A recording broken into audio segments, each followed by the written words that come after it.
ओम शांति। जीवन बहती गंगा है।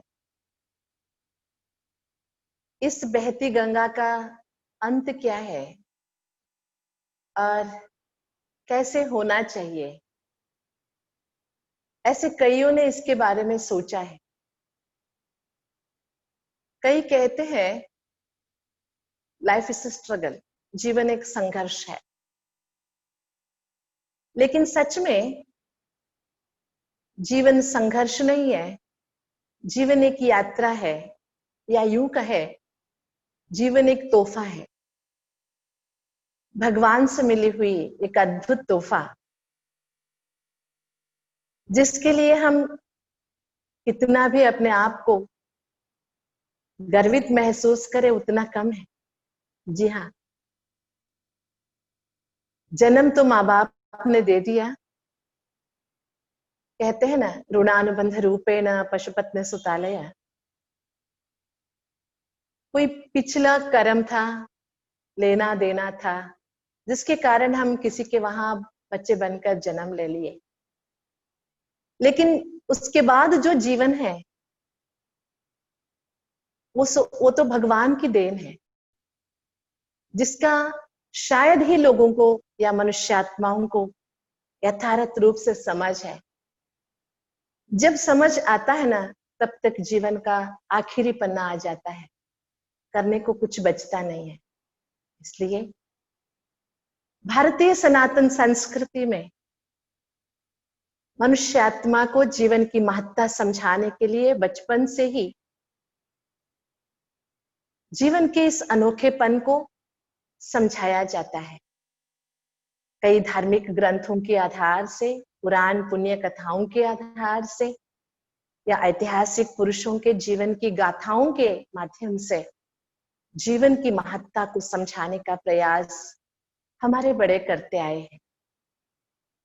लेकिन कितना भी कोई समझाए, जब तक जीवनदाता मनुष्यात्मा के सामने रूबरू नहीं हो जाता, तब तक मनुष्यात्मा को अपने जीवन की महत्ता समझ में मुश्किल ही आती है।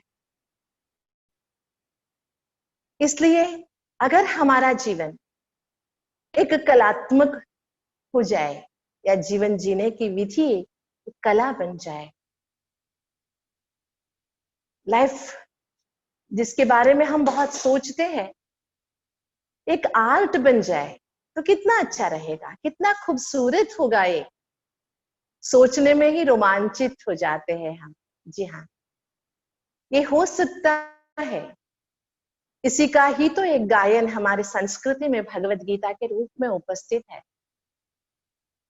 स्वयं परमात्मा जब धरती में अवतरित हुए थे, तो मनुष्यात्मा को जीने की कला सिखलाई थी, जो आज भी 21वीं सदी में भी मनुष्यात्माओं को सीखने की जरूरत है। हमने खाना सीख लिया, कमाना सीख लिया, पढ़ना पढ़ाना सीख लिया, कहना सुनना सीख लिया, बहुत सारी नेगेटिव चीज को भी हमने जाने अनजाने में अपना लिया। हमें मुश्किल नहीं लगा। लेकिन अगर हमारे जीवन को, जीवन जीने की कला को सीखने में मुश्किलात क्या है? क्यों परेशान हो जाते हैं हम? क्यों कई बार हमारा जीवन हमारे लिए बोझ बन जाता है, या जीवन को एक परेशानी बना लेते हैं? इसका कारण भी हमारे अंदर ही है। इसी की बात को हमने पहले कड़ी में थोड़ा सा प्रकाश डालने का प्रयास किया था। जी हाँ, जब तक हम अंदर से खाली नहीं होते हैं, तब तक हमारे अंदर जीवन जीने की जो कलात्मक विधि है वो समा नहीं सकता है। जैसे चाहे वैसे जीना, जैसे मन चाहता है वैसे जीना ही जीवन बन गया है।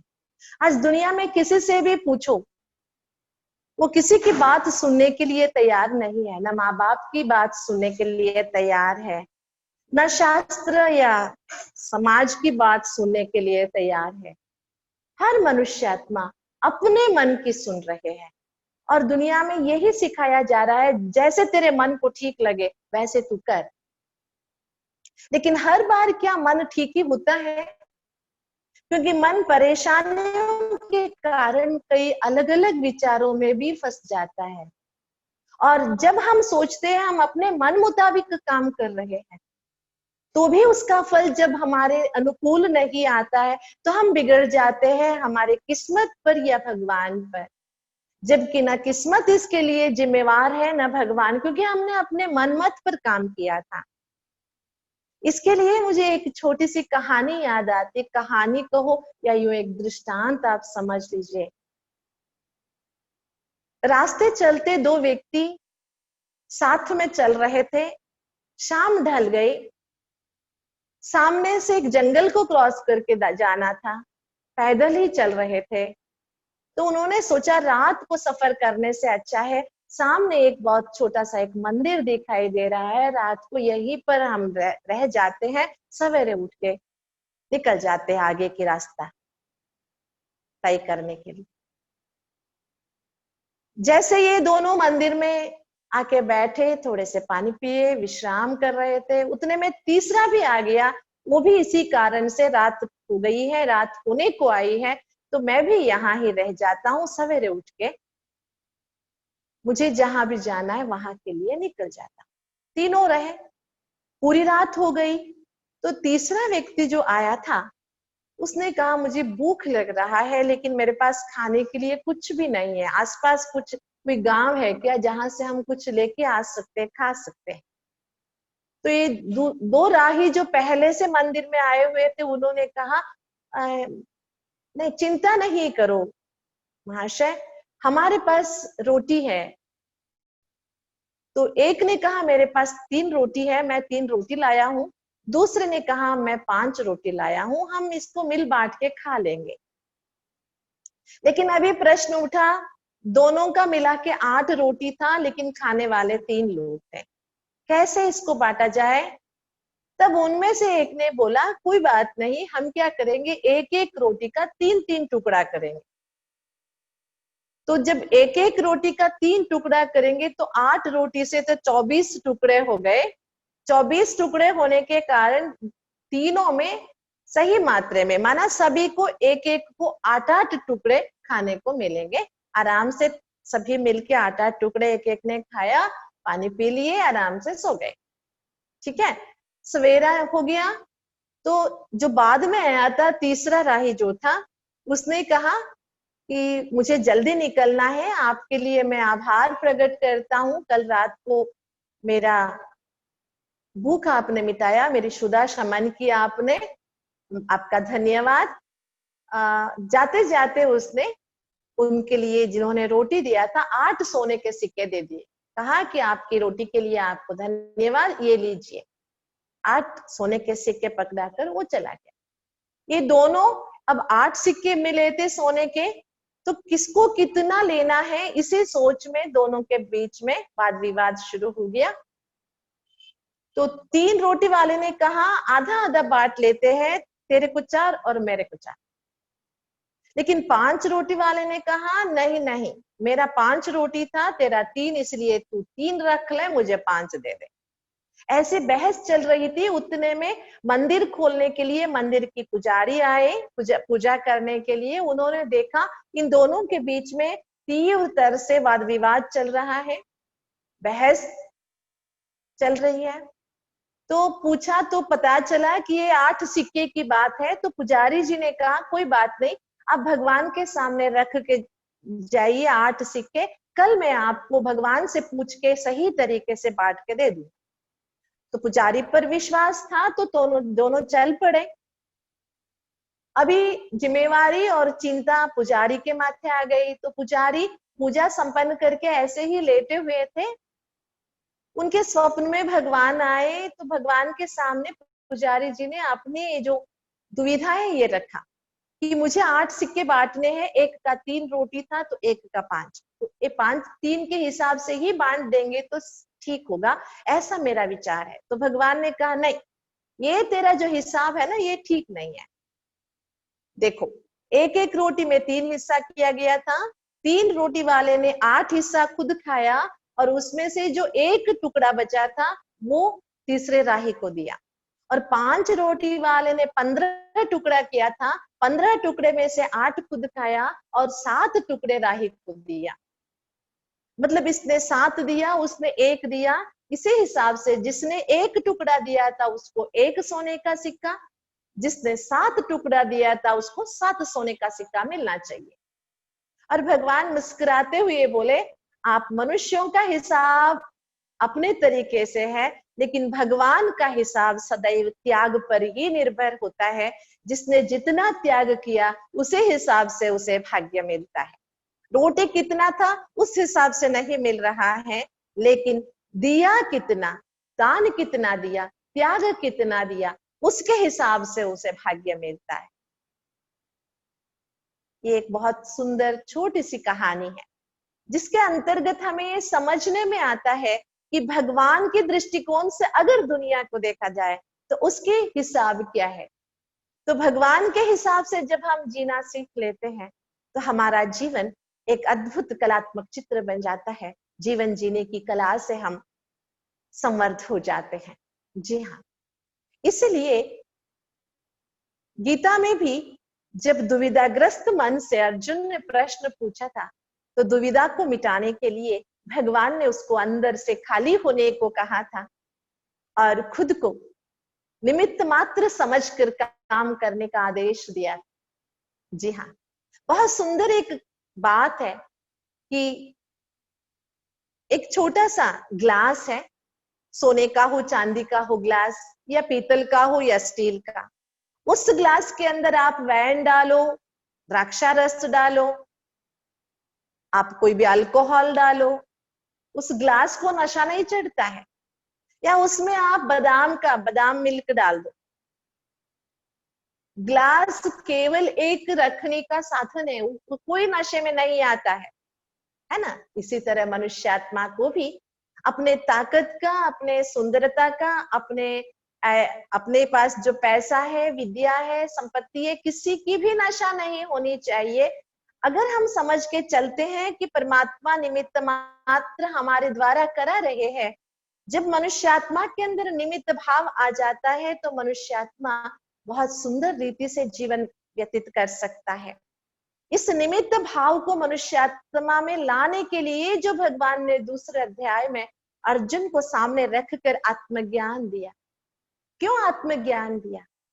हमें बाहर देखने की तो बहुत आदत हो गई है, वो ऐसा है, ये ऐसा है, वो ऐसा होना चाहिए, ये ऐसा होना चाहिए। हम बैठे बैठे राष्ट्राध्यक्ष तक को हमारी सलाह दे देते हैं, लेकिन अपने आप को सलाह देने में हम चूक जाते हैं, अपने आप से बातें करने में हम रह जाते हैं, क्योंकि हम अपने आप से जुड़े नहीं रहते।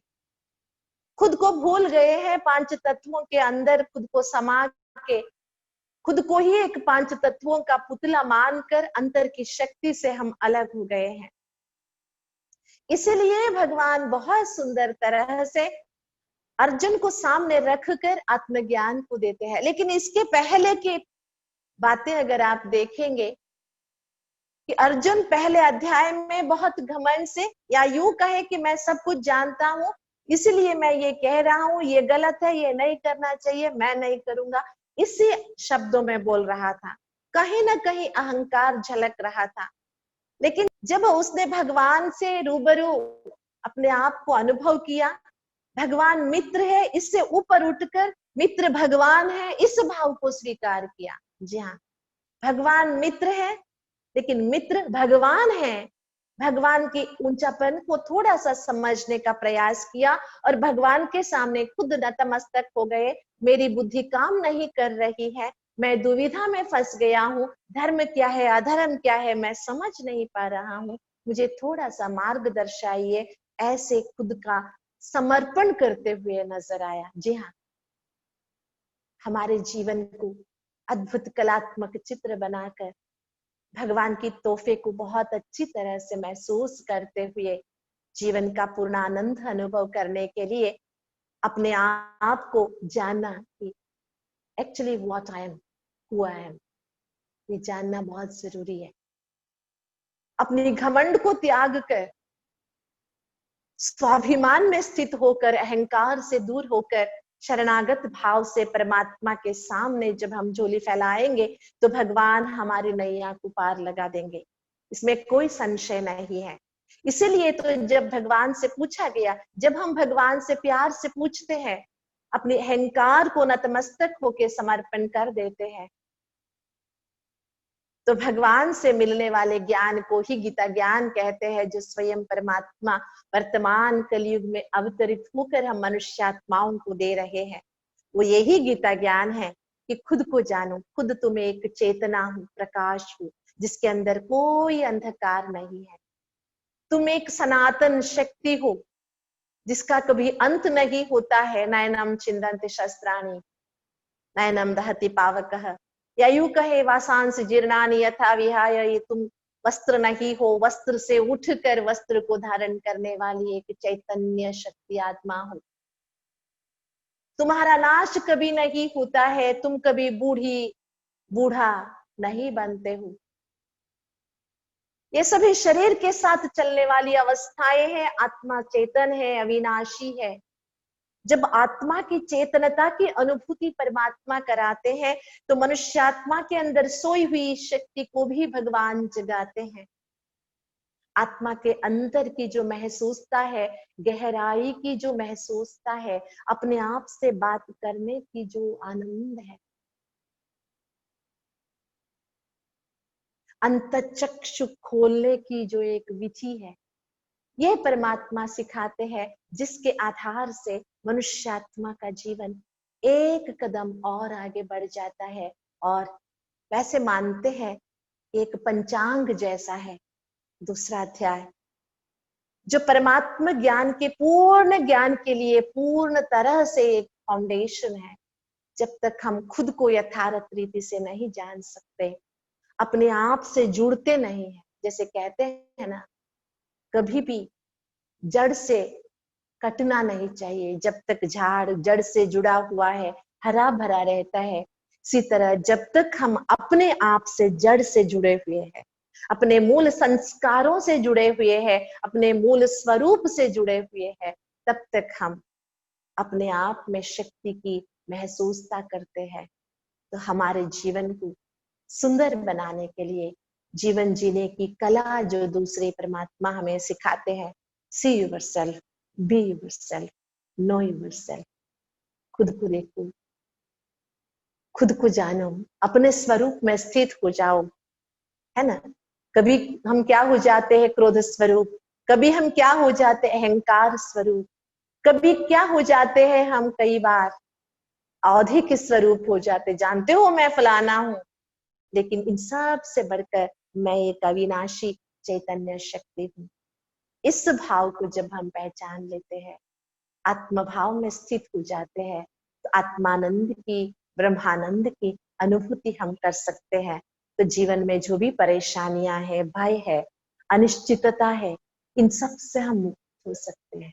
तो अपने अंदर से ये निश्चलता को लाने के लिए, अपने अंदर के आनंद स्वरूप को जागृत करने के लिए परमात्मा ने जो आत्मज्ञान दिया, उसको आत्मसात करके हम आगे चले, परमात्मा के गणित को अच्छी तरह से समझे। त्याग करने में भाग्य है। थोड़े से नींद का त्याग करेंगे, थोड़े से गप्पे मारने के लिए जो समय व्यतीत करते हैं, उसका हम त्याग करेंगे। यूं ही खाली बैठ के जो भी हम व्यर्थ समय गंवाते हैं, उसका हम जब त्याग करते हैं, तो भगवान के वरदान के हम पात्र बन जाते हैं। तो जीवन एक सुंदर कविता बन जाती है। ओम शांति।